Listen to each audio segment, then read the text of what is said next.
Bharuch crime બ્રાન્ચની ટીમે નકલી પોલીસ કર્મીને ઝડપી પાડ્યો. ભરૂચના નદી કિનારા વિસ્તારમાં બેસેલી યુવક યુવતીઓને પોલીસની ઓળખ આપી પૈસા પડાવતો હતો. પોલીસને બદનામ કરતી પ્રવૃત્તિ ક્રાઇમ બ્રાન્ચની ધ્યાને આવતા વોચ ગોઠવી રાજા બામણિયા નામના ઈસમને બાઇક સાથે ઝડપી પાડી કાર્યવાહી હાથ ધરી છે. ભરૂચ શહેરમાં રહેતો યુગ હર્ષદભાઈ માછી નામનો યુવક આજથી 2 દિવસ પહેલા એની એક ગર્લફ્રેન્ડ સાથે ભરૂચ શહેરમાં આવેલ જાડેશ્વર સર્કિટ હાઉસની પાછળ નદી કાંઠે બેઠેલો હતો.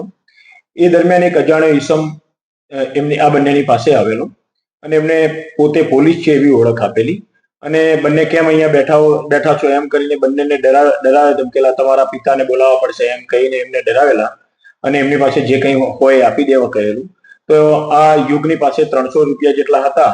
એ રકમ કે આ જે અજાણ્યો માણસ હતો એને પડાવી લીધેલી યુગ પાસેથી અને પછી આ યુગ પાસે એક મોટરસાયકલ પણ હતું. તો આ તારું મોટરસાયકલ આપ મને, હું નાસ્તો લઈને આવું છું એમ કહીને યુગ પાસેથી આ મોટરસાયકલ પણ એને લઈ લીધેલું અને એ મોટરસાયકલ લઈ અને આ ₹300 લઈને ભાગી ગયેલો.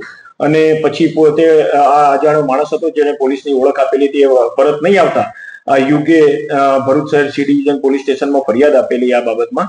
તો એ અંગે પોલીસ અધિક્ષક શ્રી મયુર ચાવડા સાહેબે ગુનાની ગંભીરતા સમજીને એલસીબી અને એસઓજી અને સ્થાનિક પોલીસ સ્ટેશનના અધિકારીઓને ગુનો શોધી કાઢવા માટે સૂચના આપેલી.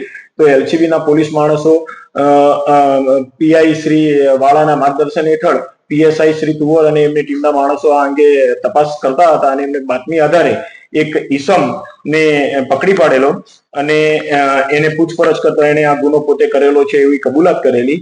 આ જે પકડાયેલો ઈસમ છે બાબુભાઈ રાજાભાઈ બાબુભાઈ બાંભણિયા, આજે એને ગુનો કરેલો હતો અને પોલીસ તરીકે એની ખોટી ઓળખ આપેલી હતી. એ ઈસમને પકડીને એની પાસેથી આજે ફરિયાદી પાસેથી મોપેડ લઈને ભાગી ગયેલો તે મોપેડ રિકવર કરેલી છે અને ગુનાનો ભેદ ઉકેલી કાઢેલો છે.